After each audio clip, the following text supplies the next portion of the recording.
তো বন্ধুরা, আজ আমি লোটে মাছের ঝুরা করে তোমাদের দেখাবো। তাই লোটে মাছগুলো গোটা গোটাই আছে। সেই মাছটাকে আমি ভালো করে ধুয়েছি।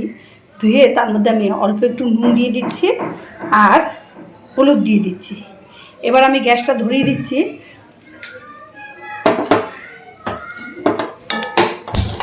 এবার ধরিয়ে দিলাম। এই লোটে মাছটাকে আমি সেদ্ধ করে নেব এই নুন আর হলুদ দিয়ে। লোটে মাছটা আমি একটু সেদ্ধ করে নিলাম, হয়ে গেছে। আমি গ্যাসটা নিভিয়ে দিলাম। জলটা আমি ঝরিয়ে নিচ্ছি একটা ঝুড়ির মধ্যে। দেখো, ঝুড়ি করতে আমি যা যা জিনিস নিয়েছি: পেঁয়াজ 4খানা নিয়েছি, আর ধনেপাতা কিছু নিয়েছি, এখানে কয়েকটা লঙ্কা কুচি আর একটা রসুন নিয়েছি, এখানে 1.5 করের মতন আদা নিয়েছি, আর এখানে গোটা লঙ্কা, কয়েকটা কাঁচা লঙ্কা পাকা কাঁচা মিলিয়ে নিয়েছি। যে যেরকম ঝাল খাবেন সে সেরকমই ঝাল দেবেন। রসুন আমি কাঁচা লঙ্কাটা বেটে নিচ্ছি। দেখো, এরকম প্লেন করে আমি বেটে নিলাম রসুন, আদা আর কাঁচা লঙ্কা। চলো এবার আমি কিভাবে করছি লোটে মাছের ঝুড়িটা দেখে নেবে। তাই বসিয়ে আমি 4 চামচ সরষের তেল দিয়ে দিয়েছি। এবার তেলটা গরম হোক। মাছগুলো আমি সেদ্ধ করে নিয়েছি। এবার কিন্তু এর থেকে আমি যতটা পারবো ততটা কাটা আমি বেছে নেব। বাছাগুলো যতটা কাটা পারবো আমি বেছে নেব। কাটাগুলো আলগাই চলে আসবে, তাহলে ঝুড়ির সময় কাটাগুলো মুখে পড়বে না, ভালো লাগবে খেতে। দেখো, তেল গরম হয়ে গেছে। আমি তার মধ্যে ছোট চামচের 1 চামচ কালো জিরা ফোড়ন দিয়ে দিলাম।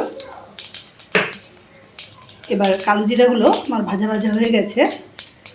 আমি পেঁয়াজ কুচিগুলো দিয়ে দিচ্ছি। পেঁয়াজের মধ্যে আমি একটু নুন দিয়ে দিচ্ছি।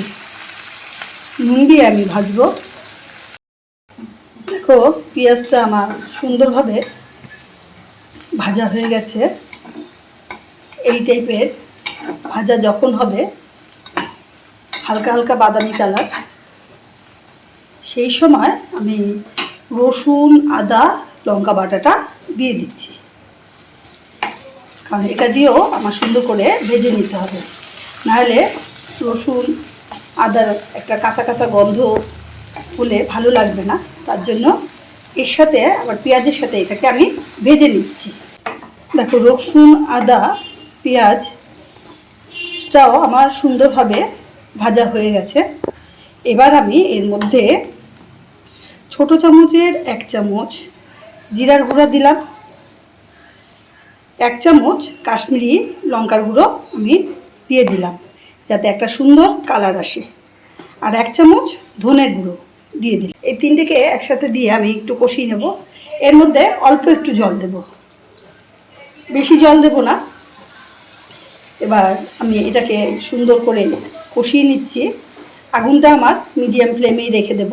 তো মশলাটা খুব সুন্দরভাবে কষে গেছে, এখন তেলও ছেড়ে দিয়েছে। এরকম অবস্থায় আমি লোটে মাছগুলো দিয়ে দিচ্ছি। কিছু কাটা রয়ে গেছে, তাতে কোনো অসুবিধা হবে না। যতটা পেরেছি আমি বেছেছি। এবার এটা দিয়ে আমি মিশিয়ে দিচ্ছি। দেখো, এর মধ্যে কিন্তু একদমই জল দেওয়া যাবে না। এবার আমি ভালোভাবে নাড়িয়ে আমি ঢেকে দিচ্ছি 5 মিনিটের জন্য। একদম লো ফ্লেম, মানে একদমই কমিয়ে দেব। তারপর 5 মিনিট পর আমি ঢাকনা খুলে নাড়াচাড়া করব। 5 মিনিট হয়ে গেছে। আমি এবার ঢাকনিটা খুলছি।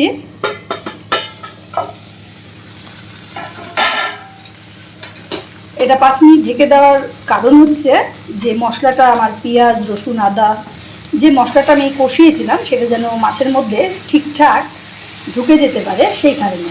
এবার আমি আর ঢাকবো না। এবার আমার কিন্তু আগুনটা মিডিয়ামে ফ্লেমে থাকবে। আস্তে আস্তে নাড়াচাড়া দিতে দিতে আমার এই মাছটা কিন্তু ঝুরা করে ফেলবে। দেখো, আর কিন্তু আমি ঢাকিনি। এবার লোটে মাছটা একদম আগুনটা কিন্তু কম করে দিয়েছি। এবার মাঝে মধ্যে কিন্তু আমাকে নাড়াচাড়া দিয়ে দিতে হচ্ছে।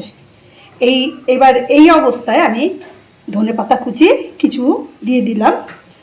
এবার এটা দিয়ে আমি আবার মিশিয়ে নাড়াচাড়া করব। দেখো, লোটে মাছটা সম্পূর্ণটাই ঝুরি ঝুরি হয়ে গেছে। এবার এর মধ্যে আমি কয়েকটা কাঁচা লঙ্কা কুচিয়ে দিয়ে দিলাম। তবে তোমরা যেরকম ঝাল খাবে তেমন কিন্তু ঝাল দিও। আমি একটু এটার মধ্যে একটু ঝাল বেশি না হলে, ঠিক কড়া তার না হলে কিন্তু লোটে মাছের ঝুড়া ভালো লাগে না। তোমরা যেরকম ঝাল খাবে তেমনই কিন্তু ঝাল দিও। পুরো ঝুরঝুরা হয়ে গেছে, আর এটা আরেকটু কড়াইয়ের মধ্যে থাকতে থাকতে আরও ঝুরা হয়ে যাবে। ঠান্ডা যত হবে তত ঝুরঝুরা হয়ে যাবে। তাই এবার আমি বন্ধ করে দিচ্ছি আগুনটা। এই লোটে মাছের ঝুড়া আমি কিভাবে করলাম তোমাদের সম্পূর্ণ দেখানোর চেষ্টা করেছি। দেখো, দেখতে পাচ্ছ? আমাকে অনেক বন্ধু বলেছিল যে লোটে মাছের ঝুড়াটা একটু দেখাতে, তাই আমি আজকে তোমাদের করে দেখিয়েই ফেললাম। এই লোটে মাছের ঝুড়ি গরম ভাতের সাথে খেতে কিন্তু খুব ভালোই লাগবে। কেমন লাগলো বলো? আমি যেভাবে তৈরি করেছি তোমরা সম্পূর্ণই তোমাদেরকে দেখানোর চেষ্টা করেছি। যদি তোমাদের এই ভিডিওটি ভালো লেগে থাকে তাই লাইক করো, কমেন্ট করো, শেয়ার করো। যারা নতুন বন্ধু তারা সাবস্ক্রাইব করে দিও। আর আমার ঘরের থেকে নানা ধরনের রান্না পাওয়ার জন্যে, চমক পাওয়ার জন্যে তোমরা পাশে থাকা বেল আইকনটি প্রেস করে দিও। নমস্কার, ভালো থেকো, সুস্থ থেকো।